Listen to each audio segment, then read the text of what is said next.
In this video, I'm going to share with you 5 classroom management strategies that you can use in your music classroom today. Hi, fellow music educator. My name is Julia from GU Teaching Resources, and I'm a music teacher with over 20 years experience in the classroom. It's been a long time since I've done one of these videos, but I've had a lot of requests for it, so here I am. In this video, I'm going to share with you 5 effective classroom management strategies that you can use in your music classroom today. Okay, so won't take you long. You can use it today. Now, before we get started, just let me say that these are strategies. They're not the only ones out there. Definitely not the only ones out there. But this is what has worked for me in the past with my students and in my classroom situation. But hopefully, after watching this video, you'll have some new ideas to try out in your own classroom. All right, let's get started.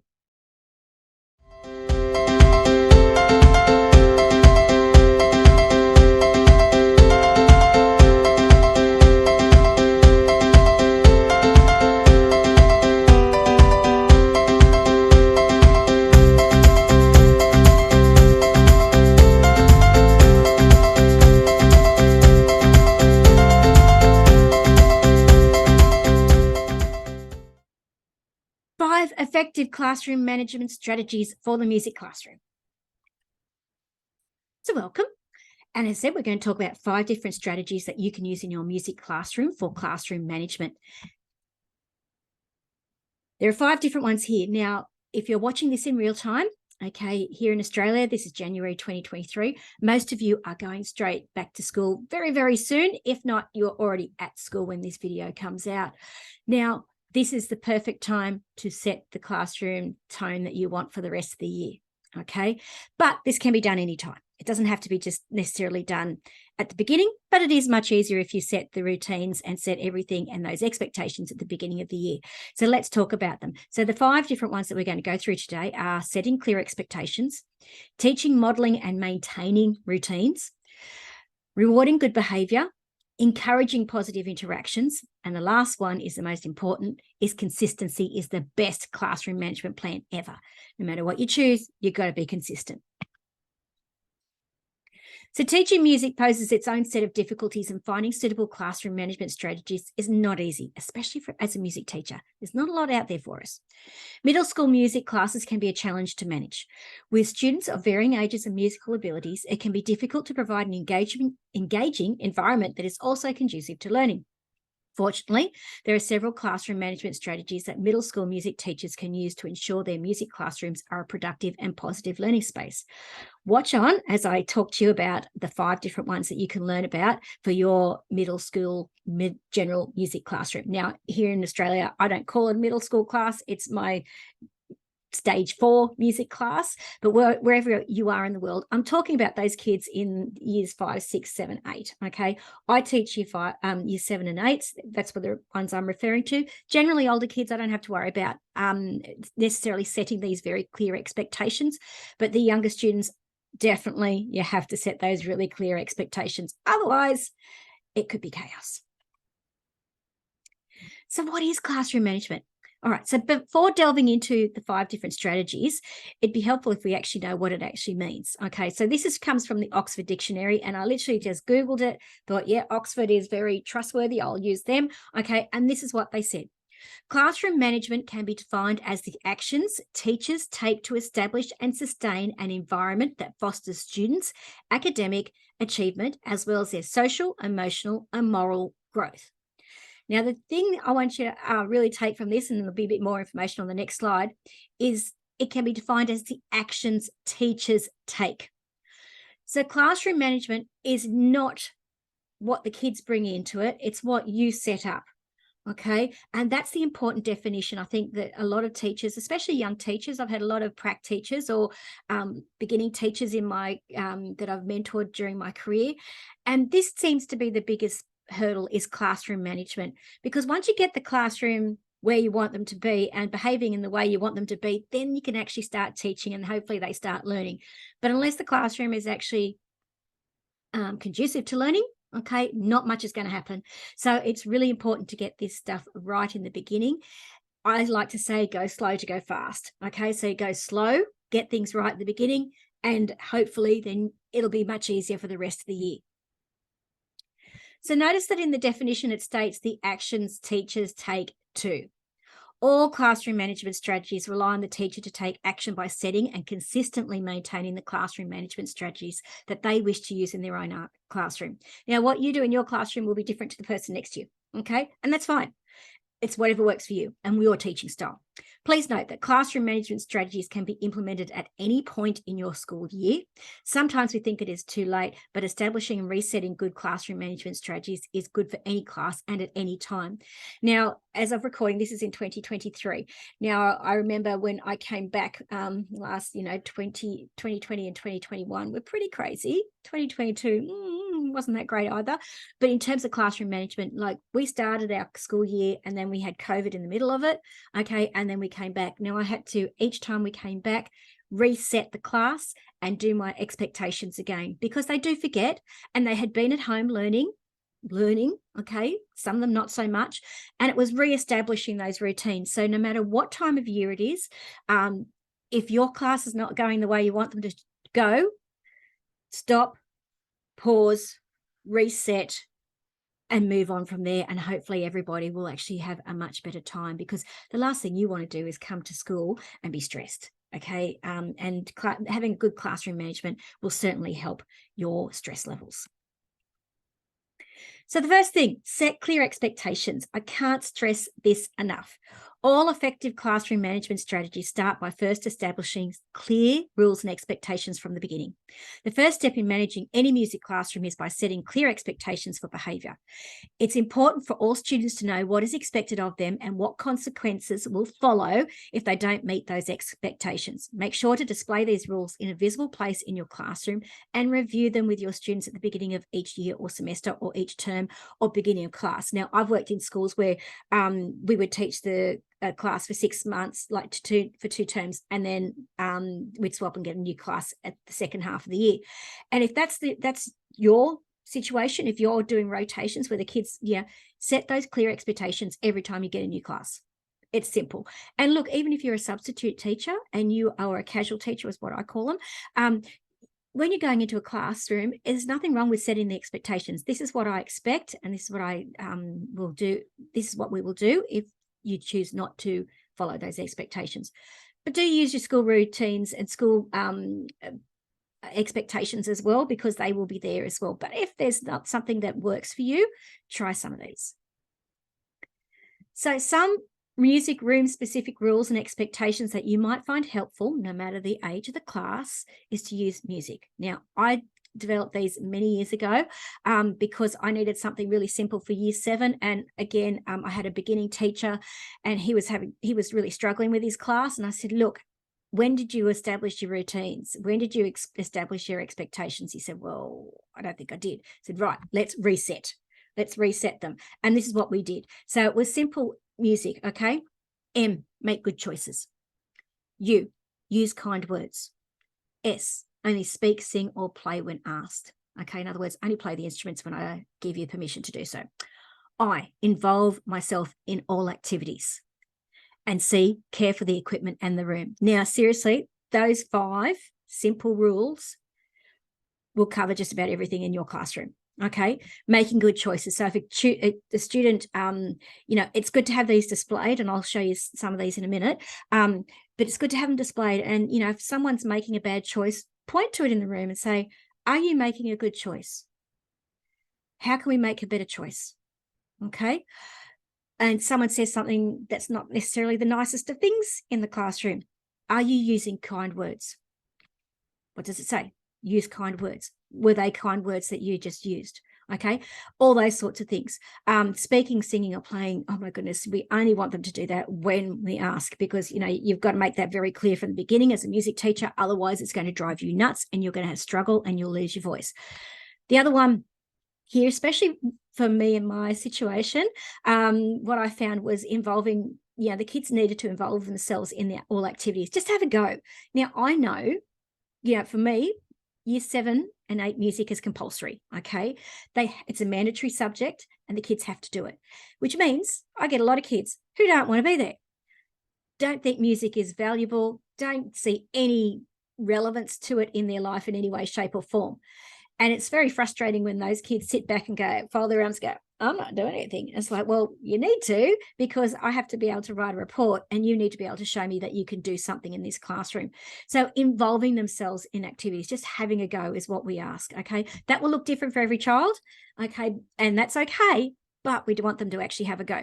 And the last one there, care for the equipment and the room. If you teach them how to care for the equipment and how to use it appropriately, you probably won't have too many things broken or damaged. And I have to say, I've had very few instruments broken or damaged in my career, and I've been in the classroom since 2001. It's a bit scary, that. But really, not a lot of broken. The accidents happen, don't get me wrong, but very few things actually go wrong. So these 5 simple rules will set you and your music students up for success. Okay, if nothing else, if you do nothing else, do those 5 things. It's best to go through each of these and discuss what that will look like in your classroom, because you might be on a cart, you might be moving classrooms.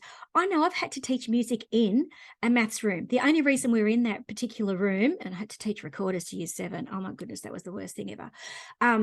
But the only reason we're in that room is because there was a piano, very out of tune one, stuck in the back of the room. And so I had to teach there. So it will look different no matter what classroom you're in. And below are some examples and some questions you might want to ask. So let's think about this. So when you're going through these rules, as I said, go slow to go fast. So go through them and say, what does it mean to make good choices in music? What does that look like? And have a discussion, okay? What does that mean to make good choices? How can we make good choices? What does it look like when I make a good choice in music? What are some kind words that we can use in the music classroom? So, and give them situations, okay? Using kind words for someone when someone's just performed, using kind words when someone's given the wrong answer, using kind words when you don't necessarily like the person, all those things, using kind words. Give them suggestions. Don't expect that the kids will know, because they won't necessarily know. All right. So give them ideas and talk about this. It might be something you do on the board. Doesn't matter. You might do this as small group activities. So many different ways you could do this. Next one. Why is it important to only speak, sing, or play when the teacher asks you? I mean, I can answer that one. It's because I don't want to lose my voice. Okay. And it's really frustrating to give instructions if not everybody hears them. Okay. So by having them not playing or singing while you're giving instructions makes it so much easier for the whole group. Because let's face it, sometimes you've got 30 or more children in the room. Some other questions. What does it look like to involve yourself in all activities? What activities do you think we will do in the music classroom? So what do you think you're going to do? What will that involve? What does it look like to be involved in those activities? Why is it important to care for the music equipment and the music room? What does it look like to care for the equipment or the music room? So it might be, your rule might be at the end of the day, the chairs have to go up on the desks. To care for the equipment. The other thing might be that, I know during COVID time, we had to wipe everything down. I had to give kids a number. I had to give them everything. And we had to, at the end of the lessons, it was wiping all the instruments down before we put them back, all sorts of things. So what does it look like in your classroom? How can we care for the equipment? It might be when you're playing guitar and ukulele that you say to the kids, you are not to tune them, because, when they start trying to tune them, that's when things get broken. Okay, strings. I mean, strings can be easily replaced, but I've had the cases where, the string has gone across a kid's face because they deliberately were trying to see how tight they could get it. So if you'd like to make this easy on yourself, I do have some posters that you can use in my Teachers Pay Teacher store. So I'm going to stop share and I will show you.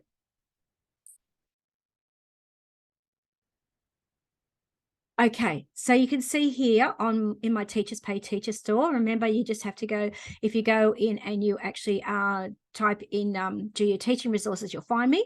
But what I did, as you can see, is on the side here, I typed in the word rule in the search thing, and this is what comes up. And there's 5 different choices. They all say exactly the same thing. It just depends on what paper background you want. So there's a manuscript paper background, a chevron, a swirls one, which is one of my favorites. So it's the paisley one, which you can see next to it. Then there's also a dotty one and a stars one. So it's up to you which ones you like. These are done. They're $2.50. I mean, come on. It's an easy thing. You can print them big. I like printing them onto colored paper, which means you can actually make them match your decor, whatever you've got in your classroom, or you could get the kids to color it in. That's another way you could get them to actually be involved. So when you get if you purchase this. This is what it looks like. You'll get a PDF, and you simply can have a look here. You can see that the nice big posters. Now, this is A3 size or letter paper, I think they say in the States. I generally blow them up twice the size. Now, if you're on a photocopier, print them at 70, like you print them as is. And if you want to blow them up, it's 141%. 141% will actually make it go to the A3 size, from A4 to A3. Just make sure you have it the right way on your photocopier. Otherwise, you'll cut them off, which is easy to do. So always do a test run. So you can see here's the M in music. I will make good decisions or good choices. U in music, I will use kind words. The S in music, I will only speak, sing, or play when asked. For I, in music, I will involve myself in all activities. And then lastly, for C, in music, I will care for the equipment and the room. Now, there's actually a few extra pages in this one, which is great musicians. So this is another one which I like to have around. Great musicians demonstrate musical skills when performing. It's a good way to talk about these. Great musicians listen and adapt when performing with others. So, those collaboration skills, ensemble skills. And great musicians communicate through music. Another one which is really good for all ages, doesn't matter who it is. And great musicians listen to a wide selection of music. These are just good to have around, because sometimes, kids will go, I don't like that music. Well, sometimes it's nice to have a bit of variety. Okay. And great musicians set goals for rehearsal, all right, or goals for the lesson.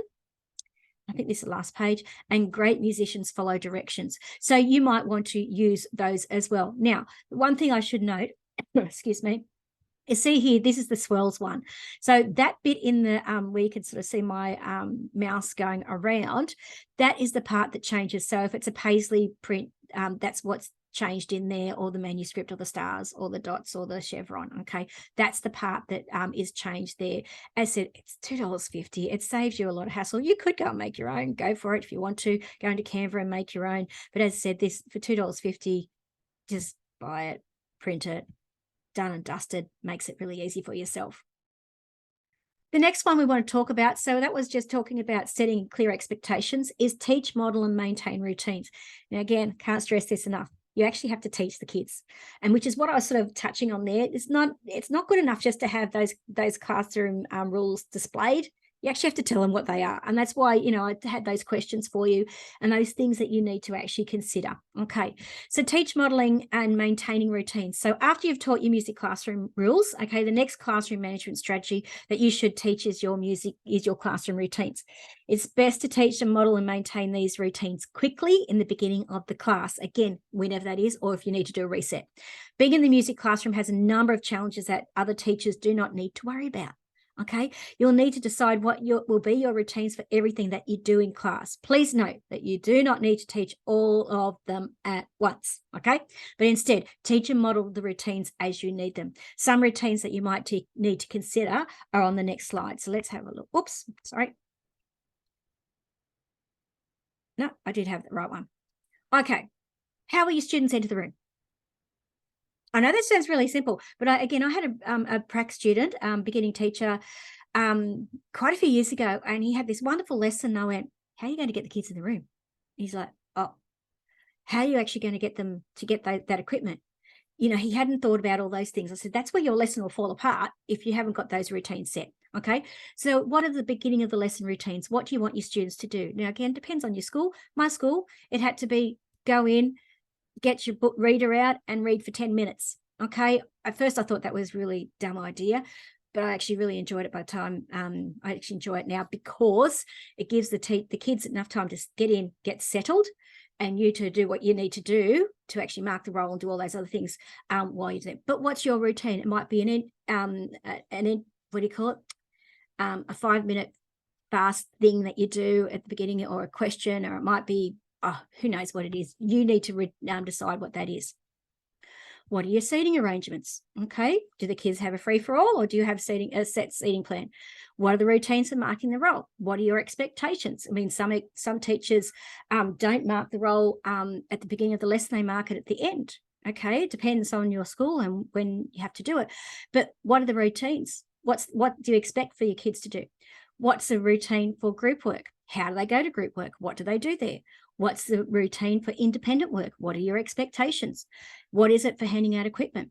What are your rehearsal routines for warm-ups, performing together, sectionals, etc.? What are the routines for class discussion? What are the routines for using technology, as in getting technology out, setting up, blah, blah, blah, packing down, okay? What is there a routine that you use for when you let them have the phone? Okay. What's the routines for returning equipment and what type of equipment? So it might be different when they're returning equipment like guitars and ukuleles than it is for returning their books or their computers. Okay. What's the routine for asking questions? Is it hands up? Is it a free-for-all? What's the routine for going to the bathroom? Okay. Do you have to have a pass? Do the kids have to have a pass before they can leave the room that says they're going to the toilet? Okay. What's the routine for going to sick bay or whatever you call it? Okay. When the kid's sick and you need to get them out. What's the routine for when an injury has occurred? Okay. How to pack up. What are your end of lesson routines? Okay. You can see there, and this is not an exhausted list. This is just some things that you need to consider. Okay. And especially as a beginning teachers, you need to really think about, what are these routines? What am I going to expect? What do I want the kids to do? How does that look in my classroom? Okay. And your classroom is different to someone else's, but have those conversations with trusted colleagues and experienced colleagues around you. So to show you how explicitly you need to teach your routines, I'm going to read through them, okay, as an experienced teacher. So if I've got guitars, if we're doing guitars or ukulele, I will go through this process. And it's tedious, and it virtually takes a whole lesson, and our lessons are about an hour long, okay, of actually getting them to this point without them actually doing much on the actual instrument, so that next lesson, it goes much quicker, okay, and things happen quickly and easily. But do go slow to go fast. So things are, I would literally show them where they get the guitar or ukulele from. Have you got racks? Have you got them on the wall, etc.? Show the students how to collect the instruments from those positions. So if it's in a case, they might need to pick up the handles, take it to their desk, unpack, whatever else. Tell them where they're going to put the cases, if they've got cases. If it's from the wall, I know mine were on hooks in the wall. So I'd literally say, okay, you need to lift, twist, and remove. Okay, don't try and pull it straight out. You need to lift, twist, and remove, and show them why we do that. And we talked about why, so less damage and all that sort of stuff. Show students where the picks or the plectrums are located and how to use them appropriately. Okay, so that when we get them, we don't put them in the instrument, we don't flick them at people, we don't throw them on the floor. What are we doing? Okay, how are we doing that? And I actually used, for this one, I didn't put it in here, but I say to the kids, if I don't have to do a pick rescue, which means the pick's gone into the instrument, we all get a lollipop. I can tell you in 20 years, I haven't given out many lollipops for the whole class, because we end up with a pick nearly every lesson in one of those in the guitar or ukulele. It's like, oh my goodness. And, I'll see kids frantically trying to get them out without telling me. It's like, sweetheart, it's done. It's all good. Okay. Assigning each student a number that will be their instrument. Look, I can't stress this enough, and I've always done it, but all my instruments are numbered. And the reason I do that is because I can say, okay, number 1, number 2, number 3, whatever. And I'll say, once I've done it alphabetically, usually I just do it alphabetically, except for my lefties, if they need a different guitar. And I'll say numbers 1 to 5, go get yours. Then numbers 6 to 7. So once they know their number, it's really easy just to, instead of saying whatever, first row, second row, whatever, I just do that. Okay, so I assign each student a number, show where their instrument actually is and where they're expected to return them. So again, for myself, I had a few left-handed guitars, don't do left-handed ukuleles in the classroom, and I'd say to them, this is where you go to get yours. Okay, everyone else, you're here. Okay, but I've kept yours separate, and you need to put yours back there so that when you come back next lesson, you've got your instrument. Then giving instructions about right hand resting. Okay, what does it mean for right hand resting? Right hand resting for me meant that this students are not to play their instruments while I'm giving instructions. Okay, even if they're a lefty, and there's always some kid goes, but my left hand's resting. I don't care. Right hand resting means no one's talking.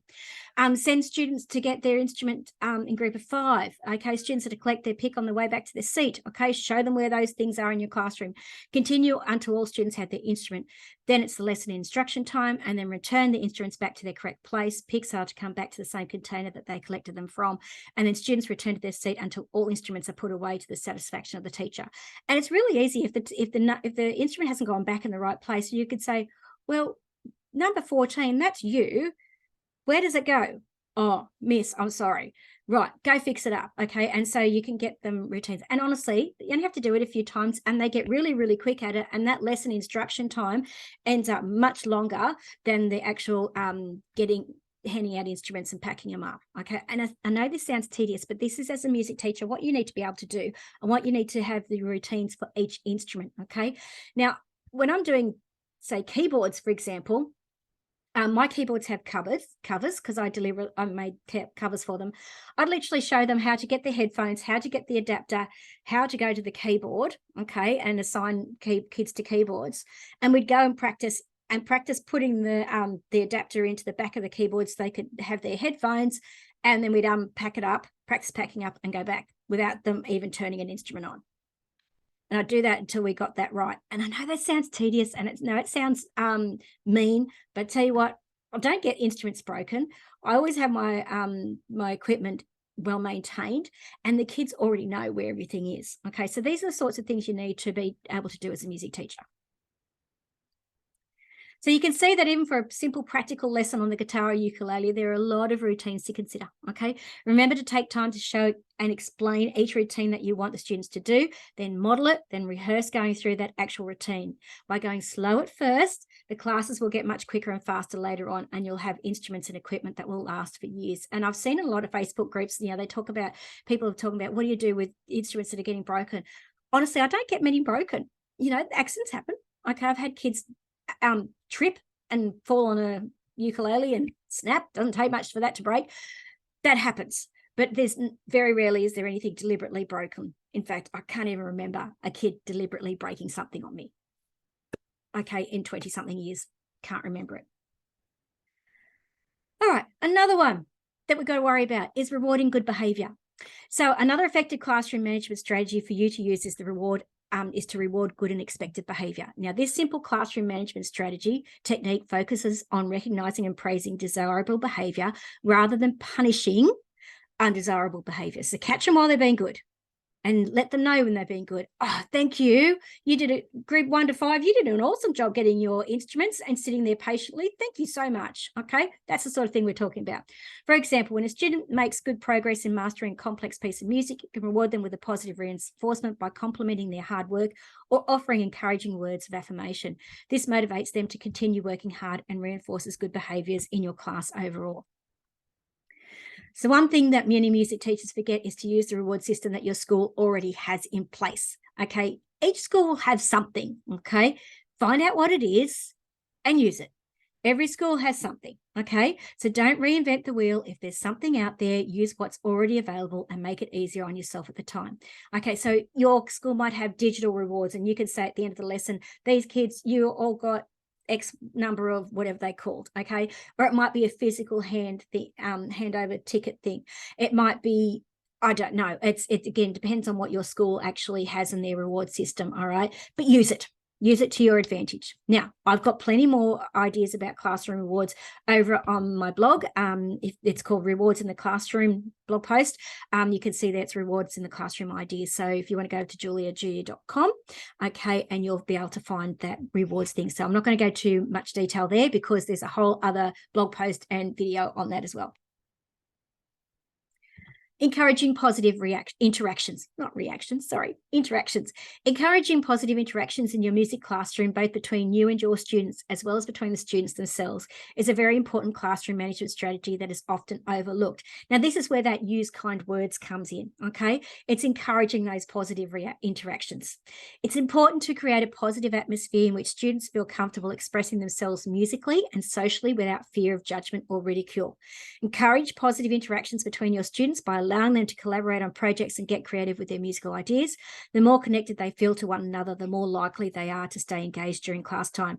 Now, giving them the opportunity to actually work together, okay, which is one of the rewards as well. It's in that other blog post, another video. You've got to make the music classroom a safe place, because otherwise kids won't perform for you. It's as simple as that. If they feel like they're going to be judged and ridiculed, they're not going to have a go. And that's what you don't want to happen. You don't want that to be their lasting memory of music. You want them to be able to be happy in the music classroom. So set that expectation and make it clear that this is how we talk to people. This is how we encourage each other.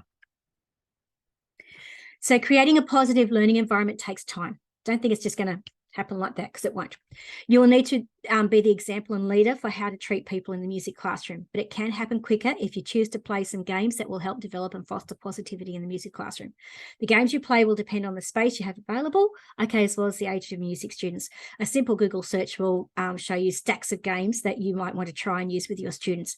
Don't forget to teach and model your expectations and routine for the games so that everyone will have a good time. Now, I'll probably do a blog post on games that I use in the classroom, especially that get to know you type games and all those sorts of things in the beginning of the year, because they're a lot of fun, and the kids get to see, oh, music is fun. So and again, it's that taking that pressure off them and knowing that music is a safe place, and it's good fun to come to music, because you want them to come to music happy and excited to be there, not like, oh, it's music. Okay, I have to say, when I went through school and did music, I can't remember doing practical lessons. I don't know why I chose to do it.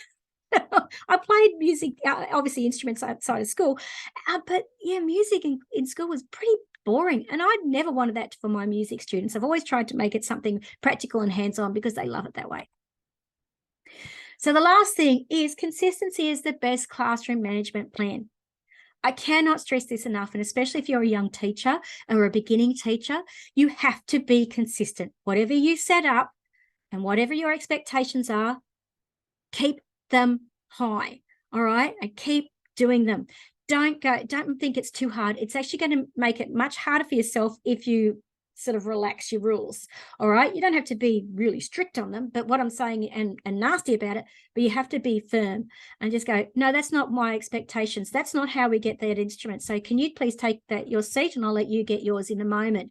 Okay. So, and how do we get the instruments off the wall? Right. That's what we do. Thank you very much. Now, can we try again? Okay. So being consistent is probably the best management plan. So have everything you want to do, and then think about being consistent. Well, not think about it. You have to be consistent. So the best classroom management strategy is to first have a plan and then be consistent with that plan. Consistency is a vital and key ingredient when it comes to the effective classroom management techniques. Establishing and consistently maintaining rules and routines helps students understand what's expected of them in class and makes it easier for everyone involved to stay focused on learning tasks at hand. Additionally, ensure that all rules are applied consistently across the board, no matter which student has broken them, so that everyone knows what kind of behaviour is expected from the music class as a whole. Now, that can be a bit difficult. Now, I know myself that I will often have kids in the music classroom who might have come from a special education room, and sometimes their understanding of things is not as they don't understand things as easily as others, and their expectations. So, but you still have to go, that's not how we do things. All right. You just use kind words and say, okay, sweetheart, child, X, Y, Z, Jack, whatever you want to call them, whatever their name is. Okay. When we do, this is how we do it. Okay. And just be gentle with them and remind them. Okay. And still make sure that they understand that that's what we do. Okay.